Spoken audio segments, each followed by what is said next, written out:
నేను చెప్పంగానే వచ్చినందుకు. ఇది నా ఊరే, బ్యాతోలు నా పుట్టినూరైనా నేను ఇక్కడ చదువుకున్న ఊరు కాబట్టి నాకు దీని మీద కూడా చాలా ప్రేమ ఉంటుంది, ఇష్టం ఉంటుంది. ఇక్కడ కూడా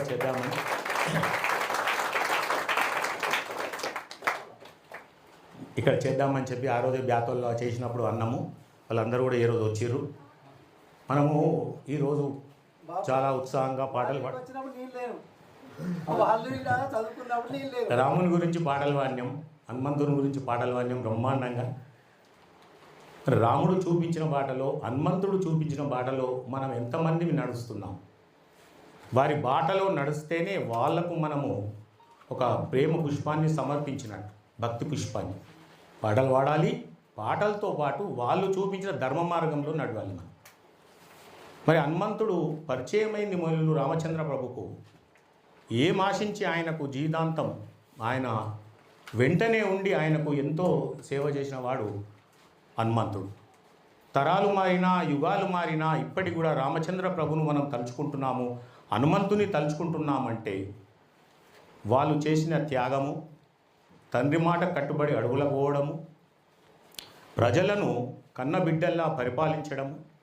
మరి అటువంటి రాముని కష్టం వచ్చినప్పుడు ఆ కష్టాన్ని నివృత్తి చేయడానికి హనుమంతుడు ఏ విధంగా సహాయపడ్డాడు. ఇప్పుడు పిల్లలందరూ కొంచెం వినండి నాన్న, కొంచెం అర్థం కాకపోవచ్చు కానీ కొంచెం అర్థమవుతుంది.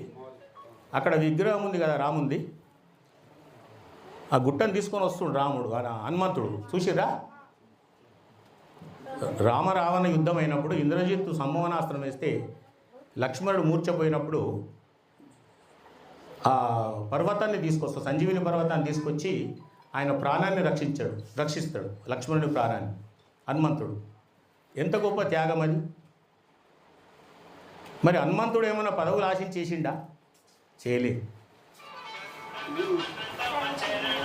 ఈరోజు కూడా మనం దేశానికి అలా సేవ చేయాలి, మన చేతనంత సేవ చేయాలి. భక్తితో పాటు దేశభక్తి ప్రతి ఒక్కరికి రెట్టింపు ఉండాలి.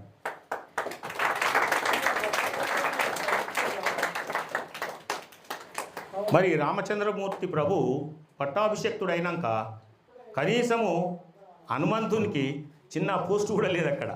కానీ ప్రతి క్షణము రాముని సేవలో తరించిన వాడు హనుమంతుడు. మరి ఈరోజు మనము చిన్న చిన్న పదవులకే దేశానికి ద్రోహం చేసే వాళ్ళను మనము అందలం ఎక్కిస్తున్నాము. వాళ్ళు ఏదో మనకు చిన్న చిన్న పదవులు ఇచ్చారని చెప్పేసి దుర్మార్గమైన రాక్షసత్వంతో మన దేశం మీద విషం చిమ్మే వాళ్ళను మనం ఎన్నుకుంటున్నాము. మరి ఈ దేశంలో అనుభవించి పదవులు అనుభవించి, ఈ దేశంలో సర్వ సుఖాలు అనుభవించి పదవులు అనుభవించి పక్క దేశాలకు పోయినప్పుడు వేరే దేశం